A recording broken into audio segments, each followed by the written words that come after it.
దక్షిణాన హిందూ మహాసముద్రాన్ని మొదలుకొని ఉత్తరాన హిమాలయ పర్వతాల వరకు విస్తరించి ఉన్న భారతదేశం ఎన్నో నదులు, వనాలు, కొండలు, కోనలు, ఎడారి, మంచు పర్వతాలు, పచ్చిక మైదానాలతో ఎన్నో కుల, మత, వర్గ, వర్ణ, భేద, ధనిక వంటి ఎన్నో తేడాలు ఉన్నా దేశం అంటే ఒక్కటవుతాం అని భిన్నత్వంలో ఏకత్వానికి ప్రతీకగా ప్రపంచానికి స్ఫూర్తిగా నిలిచింది. ప్రపంచం మొత్తం ఇంకా నాగరికత సరిగ్గా అభివృద్ధి చెందని సమయంలోనే వజ్రాల రాసుల్ని వీధులలో పోసి అమ్మేంతలా, ఈ రోజుకి కొన్ని చారిత్రక కట్టడాలు ఎలా కట్టారు అని అర్థం కాకుండా ముక్కును వేలేసుకునేంతలా జ్ఞానము, విజ్ఞానము కలిగి శక్తికి, నైపుణ్యానికి, సంపదలకు ఎంతో ముందంజలో ఉన్న భారతదేశం ఏనాడు ప్రపంచ ఆధిపత్యానికి గాని, నియంత్రించే శక్తిగా మారటానికి గాని ప్రయత్నించక విశ్వశాంతికే పెద్దపీట వేసింది.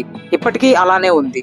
మానవత్వమే ముఖ్యమని చాటి చెప్పింది. పర్షియన్లు, Alexander, Mohammed bin Khasim, మొఘలులు, Ghajini, బ్రిటిషర్ల వంటి చరిత్రలో చెప్పబడిన చొరబాటుదారులు, సంఘ విద్రోహ శక్తులు ఎందరినో, వెలుగులోకి రాని, చరిత్ర పుటలలోకి ఎక్కని శక్తులు ఇంకెన్నో ఇలా అసంఖ్యాకమైన దాడులకు గురి అయి అడ్డదిడ్డంగా నరికివేయబడినప్పటికీ అక్షయమైన సిరి సంపద ఫలాలతో శాంతి సామరస్యం అనే నీడనిస్తూ పునర్వికాసం చెందిన మహావృక్షంలా శిఖరాగ్ర స్థాయికి చేరుకున్న భారతదేశం ప్రపంచానికి మార్గదర్శిగా, స్ఫూర్తిదాయకంగా నిలిచింది.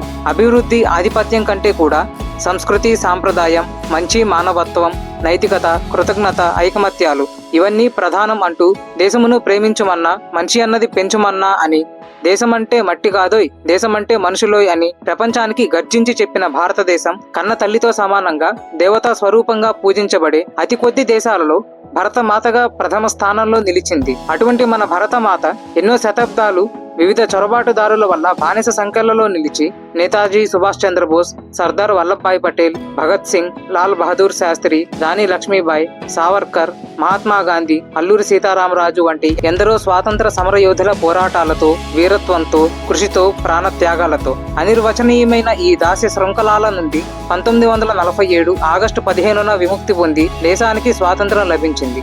అయినప్పటికీ భారతదేశానికి ఈనాడు మనం చూస్తున్న స్వరూపం రావడానికి మాత్రం ఇంకొంతకాలం పట్టింది.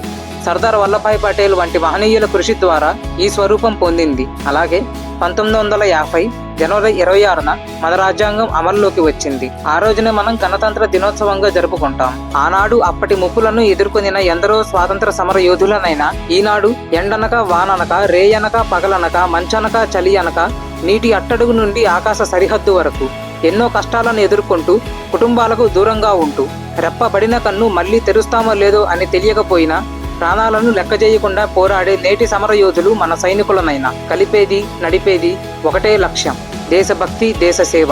ఒకటి చేసే నినాదం భారత్ మాతాకి జై. దేశము, సమాజము అన్నాక ఎన్నో సమస్యలు ఉంటాయి. సరిహద్దులలో బయట శత్రువులతో సైనికులు పోరాడుతుంటే దేశం లోపల ప్రజలు ఎన్నో అంతర్గతమైన సమస్యలతో పోరాడుతున్నారు.